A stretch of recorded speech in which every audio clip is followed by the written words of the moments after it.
she was friends and allies.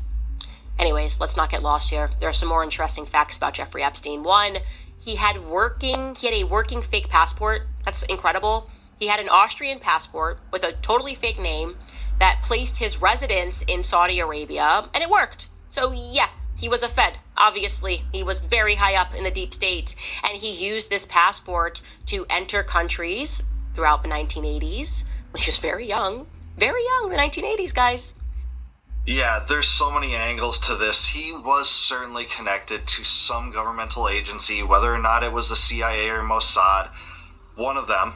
I think the most likely answer is Mossad, given his connections, given what Acosta said about this, and given who he hung out with. Ehud Barak on many occasions. Ehud Barak was one of his most frequent visitors when he hung out with prominent people. Les Wexner, obviously, and Robert Maxwell, we know that there are connections that exist. He was involved to some extent. Including the United Kingdom, Spain, Saudi Arabia.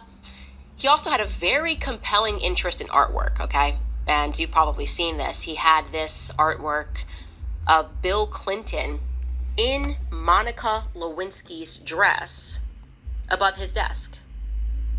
And that's interesting in general, because I don't know if you know this, but President Clinton was blackmailed. He was blackmailed by Israel because they wanted to get this deal done with the Palestinian Authority, and also were pressuring him to release one of their assets, Jonathan Pollard. Now, Jonathan Pollard, to give you a background here, was another agent of Israel. He was actually a CIA analyst who was found guilty and went to prison for 30 years for spying on behalf of Israel. So he worked for the U.S. government, but he was spying on behalf of Israel. Anyways, this is according to the Times of Israel. Let's take a look at what happened. Netanyahu said to have offered Lewinsky tapes for Pollard. Okay. Yeah, this